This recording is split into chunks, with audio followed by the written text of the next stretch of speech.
Hey guys, welcome back to another video of Amaya Explains It All. In today's video, we have Congressman Mike Thompson here for a Zoom interview, and I'm super excited to have him come in a Zoom interview and explain exactly what it is that he does. He does represent our California 5th District, which includes parts of Contra Costa County. Tune in to find out more.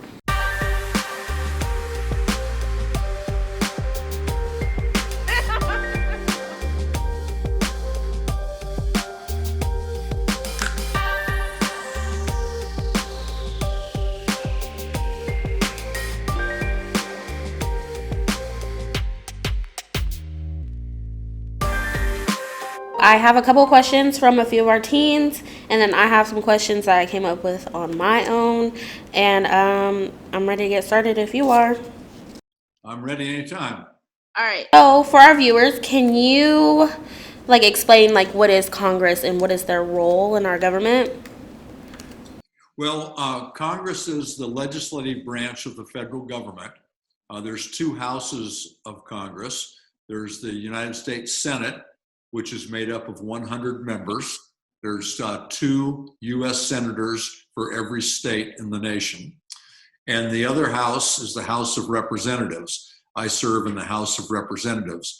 And there are 435 members of the House of Representatives. My next question is, how did you get involved in Congress? Was this something that you always were driven for? Like high school, you were like, I want to be involved in politics and in Congress? No, I never wanted to be in Congress. Wow, okay. Tough time in school. And so when I left high school, I went into the Army, and I went to Vietnam. I served in Vietnam. And then I came back, and I worked at home in the Napa Valley, and worked in the vineyard industry. And then later on, I went back to college. I took junior college classes in Napa, and then I transferred to a four-year school, and I went back to college. I actually dropped out of high school.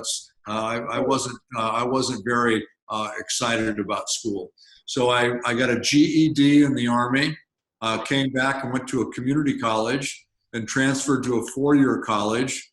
I got an undergraduate degree, and I went back to junior college, and I made up the classes in order to get my high school diploma. And then I got a master's degree. So I did it kind of out of order. And then I served as a legislative fellow in the state legislature. And then from there, I ran for office. I served in the state legislature. I served in the California State Senate for 8 years. And at the end of my second term, people in our district encouraged me to run for Congress and thought that that would be the natural progression. And I did, and I won, and I'm still there working for the people in our district.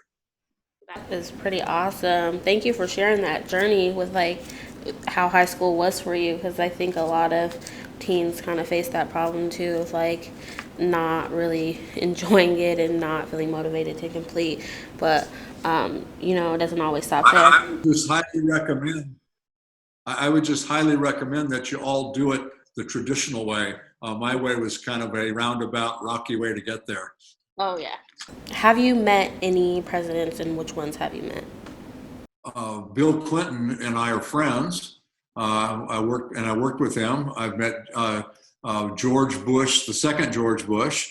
I've met and worked closely with. I worked closely with President Bush as well, and I met and worked closely with President Obama, and I have met the current president. Cool. Met some popular people.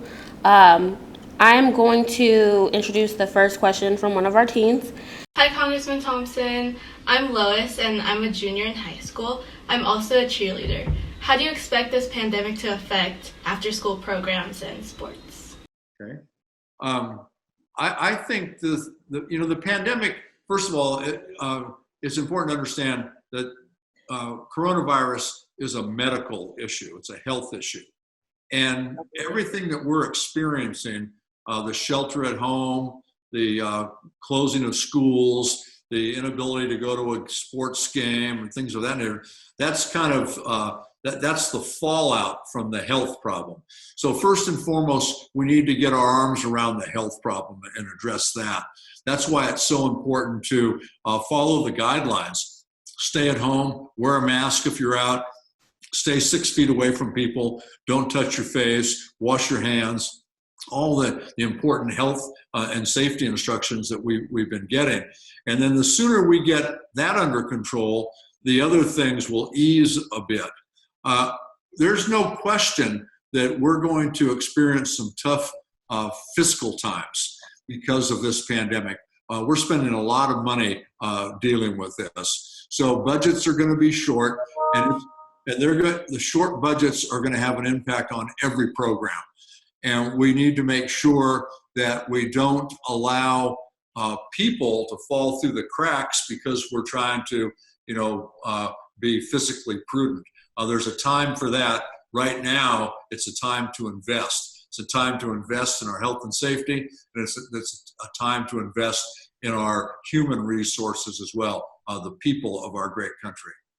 All right. What is mental health for you, and how are laws or new things affecting how we support people in their mental health? I think that the two biggest problems facing us as a people today are climate change, which that's number one. If we don't get that right, it's all over. And two is mental health, because so many of the problems that we face have a basis in mental health. And you look no further than the homeless population. A big part of that is mental health. And I know a lot of critics say, well, there's a lot of drug and alcohol abuse. Well, drug and alcohol abuse is mental health based. People can't get the mental health treatment they need.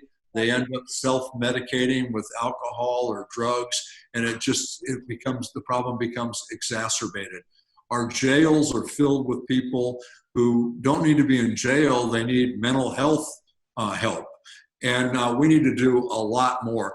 And, in this pandemic, you see that, spousal abuse numbers are up. Substance abuse numbers are up. A lot of these have an association with mental health. We need a much bigger investment in mental health, and we need to do a much better job in mental health. One of the things that I work on, you talked to me about what we vote on, one of the things that I work on in Washington is gun violence prevention. And I just had major legislation passed by the House that would require that anybody who buys a gun has to get a background check. So perfectly within the confines of the Second Amendment. Only thing we're saying is if you're a criminal or you're a danger to yourself or others, you shouldn't be able to buy a gun. A lot of the critics of my work say, quit bothering regular people. This is a mental health issue. And the same people that blame it all on mental health, which it's not a mental health issue, but the people that do that are the same people that vote against and oppose our efforts to expand mental health treatment or to expand funding for mental health, or people that voted against or are opposed to the Affordable Care Act, which Congress passed to expand health care to 20 million more people. Included in that package was mental health parity. So mental health would be on the same level as physical health. We need to do so much more for mental health. It is incredibly important, and we would be a better people for it. Awesome. That was amazing. And I really fully support everything that you said about mental health. That's why I think what we do behind it is so important, having that added element into it, especially with not being able to see kids every day, or them not being able to have a way to communicate with adults outside of their household is so important for them to even reach out or give them resources to reach out. So yeah, I imagine in a perfect world, eventually it'll be a broader, considered issue when we talk about just our health inside and out. And so thank you for all of those words. And our next teen question. Hello, Congressman Thompson. Congress doing to help people during COVID-19? Well, Congress has done quite a bit. We've passed some major legislation, and we've passed legislation to do different things, to invest in the health side, to make sure that family leave programs work, to increase unemployment benefits and expand unemployment benefits. One thing that a new component of unemployment is self-employed individuals now qualify for unemployment, and people working in the gig economy now qualify for unemployment, and that hadn't happened before. We've invested a lot of money in protecting small businesses and their employees. When this is over, we need to make sure small businesses are still standing strong and that their employees are still have a job. Why is it vital that we get involved in our local communities? I think it's incredibly important to be involved because when you get involved, you're able to make things happen. You're able to influence decisions, and you're able to help people, and that's what it's all about. That's the best thing about my job, is when I'm able to help people.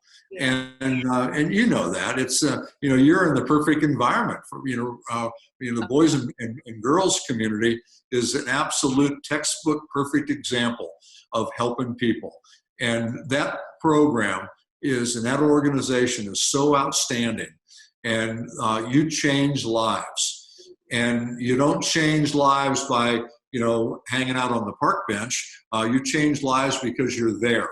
And you're helping younger people. You're giving people who don't otherwise have a chance to, be hooked up to a computer or get the peer group support that they need. You are a vital part of it. Your involvement is every bit as important as anybody else's in the community. And so, any way you can get involved, do it. Just try and make the world a better place than the world in which you lived. I agree. All right. So I like to end my interviews on like a fun note. And so I have 2 fun questions. They're usually the same for you. Do you watch Netflix at all, Congressman? I do. I've watched it since this shelter at home. My wife and I have watched a couple movies in the evening. What music do you enjoy listening to these days? Oh, I like all music. I can tell you what's on my Pandora. That'd be awesome. You want to know? Yes. Let me find it here. AC/DC radio. Okay, nice. Christmas radio. Creedence Clearwater radio. Johnny Cash. The Rolling Stones. Okay. Willie Nelson. ZZ Top. And Chuck Berry radio. Awesome. Thank you for sharing that with us. There'd probably be more, but I'm technologically challenged and I haven't been able to enter them. Some of the stuff nowadays is so progressive. Even for me, I couldn't get it without James here to help. So you're not the only one. All right. I want to thank you personally so much for your time and doing this interview with me. And I am so excited for the kids to see this. Anytime. Thank you guys for watching, and if you like this video, give it a thumbs up. Don't forget to subscribe to our channel. And again, guys, if you guys have any questions or ideas for future videos, please get your parents' permission, and you can email me at my business email linked below.